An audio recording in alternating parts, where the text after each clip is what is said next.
जय हिंद दोस्तों। मेंसुरेशन में आज जो हमें पढ़ना है, इससे पहले वाले वीडियो में हमने बताया था कि हम लोग जो पढ़ रहे हैं वो त्रिभुज के क्षेत्रफल के बारे में पढ़ रहे हैं। तो उसमें मैंने त्रिभुज और स्केलन, जिसको हम लोग बोलते हैं विषमबाहु त्रिभुज, उसके बारे में पढ़ चुके हैं। आज जो हम पढ़ने जा रहे हैं वो समबाहु त्रिभुज के बारे में पढ़ेंगे, जो कि बहुत ही इम्पोर्टेंट है। तो इसको देखिएगा। इसमें पहले तो हम इसके पूरे कॉन्सेप्ट को बताते हैं, उसके बाद जो इसमें सवाल बनता है उस पर हम लोग आएंगे, उसके बारे में देखेंगे। तो चलिए हम लोग क्या करते हैं, समबाहु त्रिभुज के बारे में समझते हैं। पहले हमारा जो आज का जो त्रिभुज है वो क्या है, समबाहु त्रिभुज। समबाहु त्रिभुज, यह मैं पूरा लिख देता हूँ यहाँ पे। समबाहु त्रिभुज जिसको कहते हैं इक्विलेटरल ट्रायंगल। इक्विलेटरल ट्रायंगल, पहले तो ये समझ लेते हैं कि इक्विलेटरल ट्रायंगल होता क्या है, उसके बाद हम लोग देखेंगे आगे समबाहु त्रिभुज क्या होते हैं। पहले आप वो समझिए। तो बहुत सिंपल सी बात है, एक ऐसा त्रिभुज जिसकी सभी भुजाएं आपस में बराबर हों। जैसे अगर हम यहाँ पे एक त्रिभुज बनाते हैं ABC और इसकी सभी भुजाएं आपस में अगर बराबर हों, मतलब जितना लेंथ AB हो उतना BC हो उतना AC हो, तो ऐसे त्रिभुज को हम लोग समबाहु त्रिभुज कहते हैं। होता क्या है, इसमें भुजाएं जो होती हैं, भुजाएं बराबर होती हैं, साइड्स आर इक्वल। दूसरी बात जो है क्या है, इसके कोण भी आपस में क्या होते हैं, कोण बराबर होते हैं, ये भी बराबर होते हैं। कहने का मतलब जिसका जितना इसकी वैल्यू होगा उतना ही वैल्यू इसका होगा, उतना ही वैल्यू इसका होगा। तो सभी कोण भी आपस में बराबर होते हैं। ये बात आपको याद रखना है कि कोण A बराबर कोण B बराबर कोण C, ये चीज़ें होती हैं इक्विलेटरल ट्रायंगल में। अब बात ये आती है कि इक्विलेटरल ट्रायंगल का जो कि हमें क्षेत्रफल के बारे में पढ़ना है, हमारा हेडिंग भी वही है कि समबाहु त्रिभुज के बारे में हम लोग पढ़ रहे हैं। तो आइए हम लोग इसके फार्मूले को समझते हैं। बहुत ही इंपॉर्टेंट फार्मूला है, समझिएगा। जैसे मान लीजिए एक त्रिभुज हमारे पास है, इक्विलेटरल है, मतलब इसकी तीनों भुजाएं आपस में बराबर हैं। तो हम इसमें सभी साइड को अगर स्मॉल a मान लें, मतलब ये इसकी लेंथ है, स्मॉल a सब इसकी लेंथ है। हम आपसे पूछे इसमें जो पहला फार्मूला बनता है कि इसका परिमाप क्या होगा, परिमाप जिसको हम लोग पेरीमीटर कहते हैं।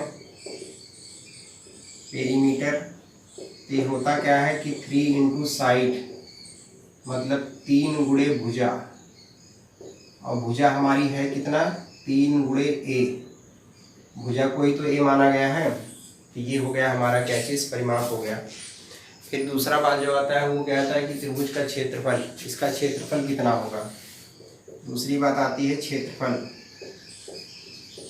क्षेत्रफल जिसको हम लोग एरिया कहते हैं, ये हमारा क्या होता है, √3/4, और यहाँ कर देते हैं साइड का स्क्वायर, या √3/4 भुजा का क्या, स्क्वायर। ये इसका क्या हो गया, ये इसका हो गया क्षेत्रफल। ये दोनों बहुत ही इंपॉर्टेंट फार्मूला है जिस बेस पे सवाल आते हैं। एक चीज़ जो सबसे इम्पोर्टेंट हम बताने जा रहे हैं, आप वो बात को समझिएगा कि अगर कोई भी समबाहु त्रिभुज है तो उसमें जो सबसे इम्पोर्टेंट आपको समझना है वो क्या है, उसको देखिएगा। अगर हम समबाहु त्रिभुज एक बनाते हैं, जैसे देखिए ये समबाहु त्रिभुज रहा, A है, B है, C है, स्मॉल a इसकी सब लंबाई है। ये जो भुजाएं हैं सभी भुजाओं की लंबाइयां हैं स्मॉल a। अगर हम कहें यहाँ से एक हम लोग शीर्ष लंब ड्रा करते हैं जिसको परपेंडिकुलर कहते हैं D, तो हम आपसे पूछे यहाँ जो शीर्ष लंब है, शीर्ष लंब की लंबाई क्या होगी। शीर्ष लंब की लंबाई, एक चीज़ याद रखिएगा, यहाँ पे जो शीर्ष लंब की लंबाई होती है, या इसी को हम लोग मीडियन भी कह देते हैं, क्योंकि शीर्ष लंब और मीडियन दोनों सेम होता है किसी भी समबाहु त्रिभुज में। तो होता कितना है √3/2 और गुणे क्या चीज़ भुजा, या हम लिख दें कि √3/2 और इंटू ए। ये हमारा क्या हो गया, शीर्ष लंब की लंबाई हो गई। शीर्ष लंब का मतलब ये एडी की लंबाई, ये एडी की लंबाई हो गई। और एक बात और याद रखिएगा इसमें कि कोई भी अगर इक्विलेटरल ट्रायंगल है, कहने का मतलब समबाहु त्रिभुज है, और उसमें जितने भी शीर्ष लंब होते हैं, मान लीजिए एडी है, ये दूसरा क्या है, ये बीई है, ये मान लीजिए सीएफ है, तो ये सब की लंबाई आपस में बराबर होती है। तो यहाँ जो एडी होगा वो बराबर होगा बीई और बराबर होगा किसके, सीएफ के, मतलब ये तीनों आपस में बराबर होते हैं। तो अगर कभी किसी सवाल में ये आ जाए कि किसी समबाहु त्रिभुज में तीनों शीर्ष लंबों की लंबाइयों का योग बताइए, तो कहने का मतलब आप एक निकाल करके, एडी निकाल करके इसमें 3 से गुणा कर देंगे तो तीनों का पता चल जाएगा। ऐसा नहीं है आपको अलग अलग तीनों निकालना पड़ेगा, पहले एडी निकालिए, फिर बीई निकालिए, फिर सीएफ निकालिए, ये सब आपको निकालने की ज़रूरत नहीं है। तो ये बहुत ही महत्वपूर्ण और बहुत ही इम्पोर्टेंट फार्मूले थे जो कि समबाहु त्रिभुज से था, कि समबाहु त्रिभुज का क्षेत्रफल परिमाप हमने बताया। ये हमने शीर्ष लंब के बारे में बताया, इसका नाम याद रखिए, ये शीर्ष लंब है। शीर्ष लंब जिसको हम परपेंडिकुलर भी कहते हैं, आप हाइट भी कह सकते हैं, ये इसकी हाइट है। और एक बात और याद रखिएगा कि ये जो शीर्ष लंब एडी है वो बीसी भुजा को 2 बराबर भागों में क्या करती है, विभाजित करती है। मतलब जितना यहाँ बीडी होगा, जितना बीडी होगा उतना ही डीसी होगा। ये सारी बातें आपको समझ में आना चाहिए। लेकिन उसके बाद आपको ये जो 2-3 फार्मूले हमने बताया, एक पहला ये, दूसरा ये और तीसरा ये बहुत ही इम्पोर्टेंट फार्मूला है, इसको कभी नहीं भूलिएगा, इसी पे सवाल आता है। अब जैसे ये तो था समबाहु त्रिभुज से संबंधित कुछ इम्पोर्टेंट फार्मूले जिसके बारे में हमने बताया आपको। अब आइए यहाँ पे हम इसके पहले कुछ सवाल लिखते हैं, फिर उसके बाद मैं बताता हूँ इसमें और आगे कॉन्सेप्ट, तो वो चीज़ आप याद रखिए। एक चीज़ और समझिएगा, पहले मैं थोड़ा इसमें ये बता दूँ, ये जो फार्मूला भी आया है ये आया कैसे, पहले उसको आप समझिए, आपको सारी चीज़ें समझ में आ जाएंगी। देखिए जो जो चीज़ें मैंने लिखा है मैं इस बगल में लिख देता हूँ और मैं आपको बताता हूँ जो दूसरा पॉइंट आपको इसमें याद रखना है वो क्या याद रखना है, उस चीज़ को समझिए। अभी हमने एक इक्विलेटरल ट्रायंगल बनाया है यहाँ पे, और हमने कहा भैया ये जो जितनी साइड है इसकी भी लंबाई हमने स्मॉल ए माना, इसकी भी ए माना और इसका भी ए, क्योंकि सब आपस में बराबर होते हैं। तो हमने आपसे ये कहा इसका जो एरिया होता है, ये जो क्षेत्रफल होता है वो होता है कितना कि √3/4 और a², ए का मतलब भुजा का स्क्वायर। दूसरी बात जो हमने बताया, क्या बताया कि परिमाप के बारे में। अभी मैं सिर्फ एक बार याद दिला रहा हूँ परिमाप के बारे में, जो कि कितना था 3 × साइड या 3 गुणे क्या चीज़ भुजा, यही तो बताया मैंने। ये तो पहला था, ये दूसरा था। तीसरा जो हमने बताया कि शीर्ष लंब की लंबाई बताया, शीर्ष लंब वो हमने कितना आपको बताया था, वो होता है √3/2 और यहाँ लगा दिया भुजा, या आप भुजा का मतलब यहाँ पे √3/2 और इंटू ए भी कर सकते हैं। इतनी बातों को मैंने बताया। देखिए ये जो आया ये आया कैसे है, अगर जो लोग हमारा पहला वीडियो देखे होंगे इससे पहले वाला, उसमें मैंने स्केलर ट्रायंगल के फार्मूले बताए थे। उसमें मैंने स्केलर ट्रायंगल के एरिया का निकालने का मैंने 2 फार्मूला बताया था। तो जो भी स्टूडेंट या जो भी भाई अभी फर्स्ट टाइम देख रहे हैं तो प्लीज़ एक बार उसको आप ज़रूर देख लीजिएगा। उसमें मैंने ये बताया था, मैं थोड़ा सा आपको याद दिलाता हूँ कि अगर एक ट्रायंगल है, मान लीजिए ये ट्रायंगल है और विषमबाहु त्रिभुज क्या होता है, मैंने कहा कि जिसकी सभी भुजाएं अलग अलग होती हैं लंबाई में। जैसे ये ए है, ये बी है, और हमने कहा मान लीजिए इसके बीच का कोण दिया हो तो इसका जो क्षेत्रफल होता है हाफ AB और साइन ऑफ थीटा। ये फार्मूला अगर आपको याद आ रहा होगा तो ये फार्मूला मैंने उसमें बताया था कि कोई भी अगर एक ऐसा त्रिभुज हो जिसकी 2 भुजाएं, 2 संगत भुजाएं, ये एडजेसेंट साइड है, संगत मतलब जो अगल बगल है, और उनके बीच का कोण दिया हो तो उसका अगर क्षेत्रफल निकालना हो तो 1/2 इन दोनों का गुणा कर दीजिए, यहाँ साइन थीटा लगा दीजिए। अब ये थीटा कुछ भी हो सकता है, 30 डिग्री, 60 डिग्री, 90 डिग्री, जो भी दे सकता है, वो अलग बात है। अब इसमें समझिएगा कि जो हम ये बताने जा रहे हैं कि ये जो फार्मूला आया हुआ है कैसे, अगर यहाँ हम इक्विलेटरल ट्रायंगल की बात करें, मतलब एक हम समबाहु त्रिभुज की बात करें, तो आपको मालूम है कि समबाहु त्रिभुज में सभी भुजाएं बराबर होती हैं। ये आपका ये ए होगा, और ये भी मालूम है कि समबाहु त्रिभुज के सभी कोण 60 के होते हैं, 60 डिग्री ये होते हैं। अगर हम आपसे कहें यहाँ एरिया निकालिए इस फार्मूले से, इसका क्षेत्रफल निकालिए, कौन सा फार्मूला लगाना है आपको, ये लगाना है। तो आप कहेंगे 1/2 AB का मतलब ये भुजा और ये भुजा दोनों का गुणा। तो यहाँ देख रहे हैं दोनों ए है, ये भी ए है और ये भी ए है, तो ए का गुणा ए में कर देंगे और यहाँ लगा देंगे साइन थीटा का मतलब साइन 60 डिग्री, भाई 60 डिग्री दिया हुआ है।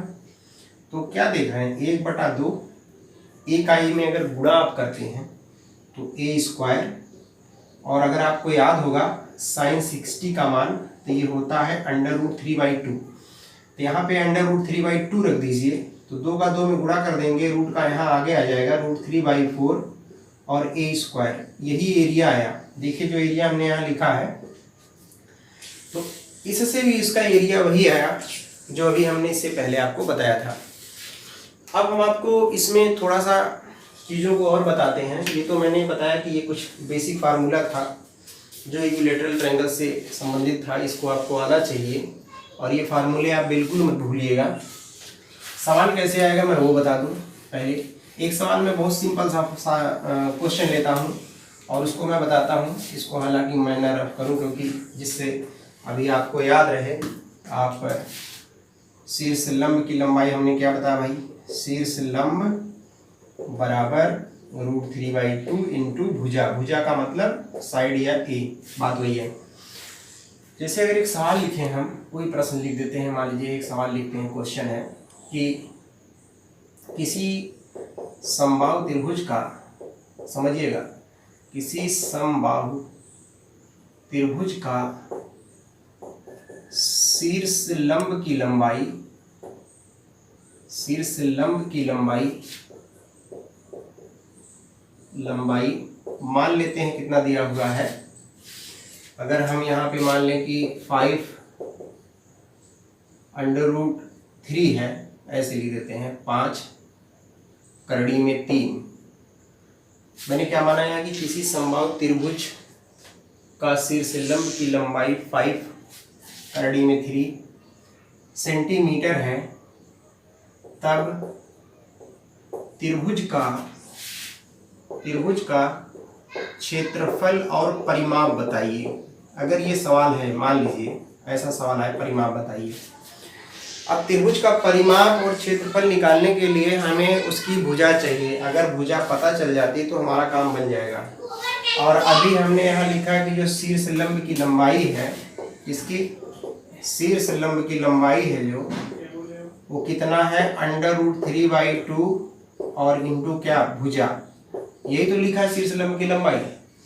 और शीर्ष लंब की लंबाई दिया हुआ है कितना, 5 करड़ी में 3, और देख रहे हैं यहाँ पे कितना होता है, ये होता है √3/2 और इंटू भुजा, भुजा मतलब कि भुजा की लंबाई, एक भुजा की लंबाई, तो √3 से कैंसिल हो जाएगा, 2 का इधर गुणा करेंगे तो भुजा मतलब ये आ जाएगा हमारा 10।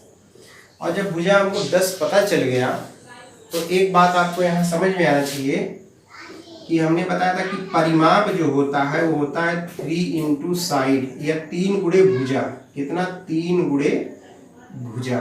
तो 3 और भुजा का मतलब कितना निकाले हैं, 10, बराबर कितना आ गया, 30 सेंटीमीटर। ये तो भुजा आ गया। चीज़ें आपको ये समझ में आई होंगी।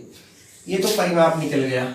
अगर हम ये निकाला हमने, अगर हम यही क्षेत्रफल की बात करते हैं तो देखिए क्षेत्रफल कैसे हम लोग निकालते हैं, तो उसके लिए समझिएगा, यहाँ हम इसको लिखते हैं। क्षेत्रफल की अगर हम बात करते हैं तो अब जब हमको भुजा पता चल गया कि ये भुजा 10 है, तो इसका जो क्षेत्रफल होता है, एरिया, वो होता है √3/4 और भुजा का स्क्वायर, यही तो होता है।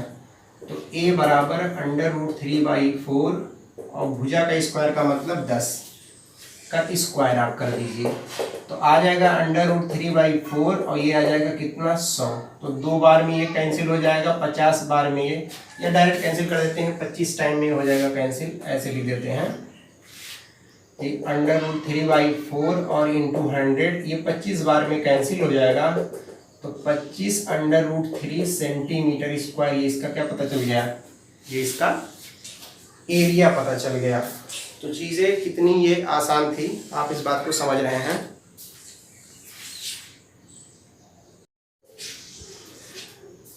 तीसरा जो सबसे इम्पॉर्टेंट टॉपिक है उसको समझिएगा और इसको आप नोट भी करते रहिए।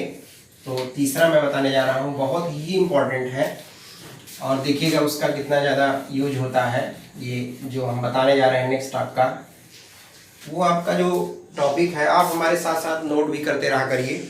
और अगर आप पहली बार हमारे इस चैनल पे हैं तो प्लीज़ आप चैनल को लाइक करना, सब्सक्राइब करना बिल्कुल मत भूलिए, क्योंकि मैं लगातार वीडियो बनाता हूं और मेरा हर वीडियो एक दूसरे से लिंक होता है। जहां पे मैं पिछले वाले वीडियो में मैं छोड़ता हूं, उसी के आगे मैं कंटिन्यू करता हूं। तो अगर आप फर्स्ट टाइम देख रहे हैं तो आप इस बात को ध्यान दीजिए। मैं सारे फार्मूले का कॉन्सेप्ट बताता हूं, कितने तरीके के कॉन्सेप्ट होते हैं उसके बारे में बताता हूं, और उम्मीद करता हूं आपको चीज़ें समझ में आ रही होगी। और आइए अब जो हम सबसे इसमें इम्पॉर्टेंट चीज़ बताने जा रहे हैं उसको ध्यान दीजिएगा। बहुत ही ये इम्पॉर्टेंट टॉपिक है और इस बात को थोड़ा सा ध्यान से समझिएगा, क्योंकि यहाँ बात हो रही है समबाहु त्रिभुज के बारे में। तो जो अगला टॉपिक है वो क्या है कि किसी, इसको आप नोट कर लीजिएगा, नोट में लिखिएगा, नोट में कि किसी समबाहु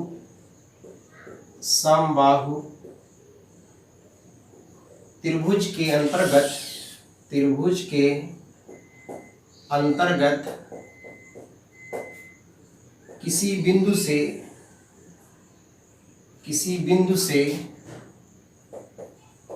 अभी मैं बाद में समझाता हूँ इसको, किसी बिंदु से सभी भुजाओं पर डाले गए, क्या चीज, सभी भुजाओं पर डाले गए लंब की लंबाई दिया हो, डाले गए लंब की लंबाई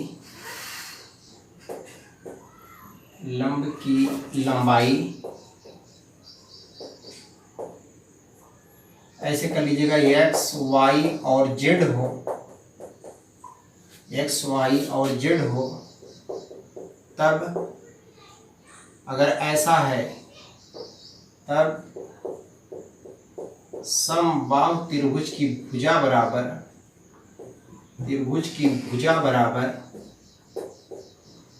भुजा हम अगर स्मॉल ए मान लें। देखिए हमने लिखा क्या है इसमें, हमने ये लिखा है कि अगर किसी भी समबाहु त्रिभुज के अंतर्गत किसी बिंदु से सभी भुजाओं पर डाले गए लंब की लंबाई एक्स वाई जेड हो, जैसे हम आपसे कहें कि एक हमारे पास समबाहु त्रिभुज है, एक इक्विलेटरल ट्रायंगल है, इसके अंतर्गत मतलब किसी इंटीरियर पॉइंट से, अंतर्गत किसी बिंदु से कहने का मतलब इंटीरियर पॉइंट से, इसके अंदर किसी बिंदु से तीनों भुजाओं पे अगर हम लंब ड्रा कर दें, मान लीजिए ये लंब की लंबाई x है, ये y है और ये z है, इसको d मान लें, इसको e मान लें, इसको f मान लें, और इसकी भुजा स्मॉल a है, ऐसा अगर मान लिया गया और ये दिया हो x y z ये सब दिया हो, तो जो इसकी भुजा होती है, मतलब समबाहु त्रिभुज की जो भुजा होती है, a बराबर 2/√3 x + y + z, ये होता है। मतलब a, तो एक चीज समझिएगा, यहाँ पे जो a भुजा है वो 2/√3 है, इसको हम लोग लिख सकते हैं कि लंबों का योग, मतलब जो लंब दिया है लंबों का योग,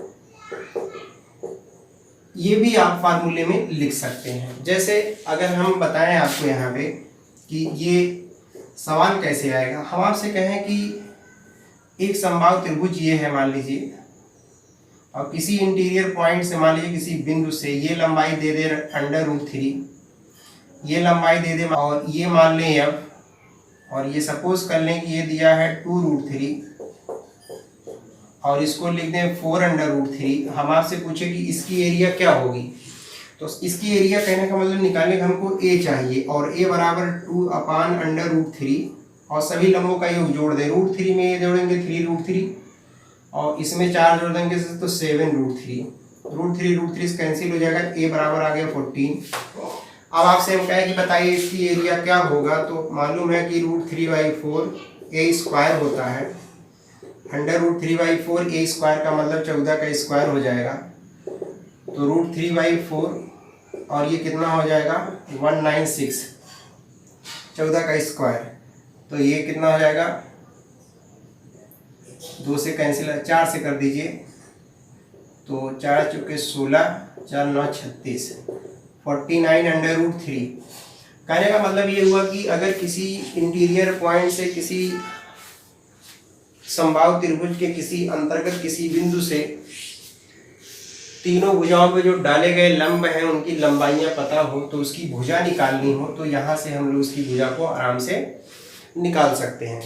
अब जैसे मैं इस पर एक सवाल लिखूं तो आपको ज़्यादा समझ में आएगा। आपको ये चीज़ें याद होना चाहिए जो मैंने यहाँ पे लिखा है फार्मूले में, तो उसको समझिएगा। सवाल में हम यहाँ पे सारा हमारा यही रहेगा, बस थोड़ा सा हम यहाँ चेंज कर देते हैं, थोड़ा नंबर हम बदल देते हैं। जैसे हम यहाँ पे इसको हटा दें और देखिए क्या दिया हुआ है कि किसी समबाहु त्रिभुज के अंतर्गत किसी बिंदु से सभी भुजाओं पर डाले गए लंबों की लंबाई मैं इसमें से लिख देता हूँ। कितना कितना लिख दूँ, √3, ये √3 है, उसके बाद 2√3 और एवं 5√3 ये दिया हो, और कहे कि समबाहु त्रिभुज का क्षेत्रफल बताइए। यहाँ बोलते कि समबाहु त्रिभुज की भुजा नहीं, बस उसका क्षेत्रफल बताइए, त्रिभुज का क्षेत्रफल बताइए, ये हमारा है सवाल। क्या कह रहा है कि किसी समबाहु त्रिभुज के अंतर्गत किसी बिंदु से डाले गए सभी भुजाओं पे जो लंबों की लंबाइयां हैं वो दिया हुआ है, ये और ये पूछ रहा है इसका क्षेत्रफल क्या होगा। तो अभी हमने बताया कि जो इसकी भुजा होती है उसको मैंने बताया था कितना 2/√3 और सभी लंबों का योग, यही तो लिखा था। कहने का मतलब 2√3 ऐसे रहने दीजिए, लंबों का योग सबको जोड़िए, ये जोड़ेंगे 3√3 हो जाएगा और ये आ जाएगा 8√3, तो ये √3 कैंसिल हो गया, आ गया हमारा 16। ये हमको a पता चल गया, ये कितना आ गया 16। अगर हम पूछे एरिया कितना होगा समबाहु त्रिभुज का भी फार्मूला बता के आए हैं, a² √3/4 a², a का मतलब अभी निकाला गया है, 16 का स्क्वायर मतलब 2 बार लिख देंगे तो 4 चौके 16, 16 छक्का 96, मतलब इतना सेंटीमीटर स्क्वायर। अगर ये सेंटीमीटर में होता, सब सेंटीमीटर में होता तो हम लोग इतना इसका ये एरिया निकालते हैं, जो कि इसकी एरिया ये आया हुआ है। तो ये था मेरे दोस्तों समबाहु त्रिभुज से संबंधित कुछ इम्पॉर्टेंट फैक्ट, कुछ इम्पॉर्टेंट फार्मूले जिसको मैंने आप लोगों को बताया। आई होप चीज़ों को आप समझ रहे हैं, और देखिएगा नेक्स्ट वीडियो में जो बाकी त्रिभुज बच रहे हैं वो सारी चीज़ों को लेकर के हम आपसे एक बार फिर मिलेंगे, उसमें और अच्छी चीज़ों को बताएंगे। अगर आप फर्स्ट टाइम ये वीडियो देख रहे हैं प्लीज़ आप लाइक करना, सब्सक्राइब करना बिल्कुल ना भूलें। नेक्स्ट वीडियो में हमारी मुलाकात आपसे फिर होगी एक दूसरे टॉपिक के साथ। प्लीज़ ज़्यादा से ज़्यादा चीज़ों को, वीडियो को शेयर करिए, और अगले वीडियो में एक अलग टॉपिक के साथ मिलते हैं। तब तक के लिए नमस्कार, बहुत बहुत धन्यवाद।